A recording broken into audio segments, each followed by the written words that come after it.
Hello, my crafty friends. Welcome back to another month of embellishments on the 11th. This is hosted by Deb Hauk of Deb Hauk's Crafty Cottage. And today I wanted to show you some embellishments that I made with a die. This is a bird on a fence die. I think it's really cute. I've only used it a couple times and I don't even remember where I got it.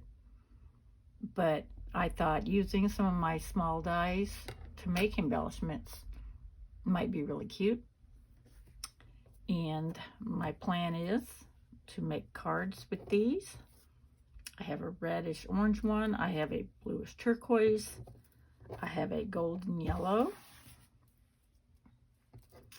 And I have flirty flamingo and tranquil tide.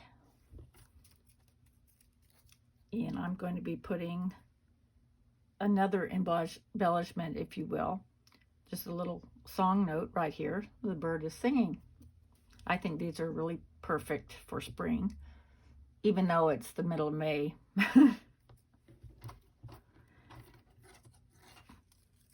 The other creators, their links will be listed in my description box, so make sure to stop by and see what they made.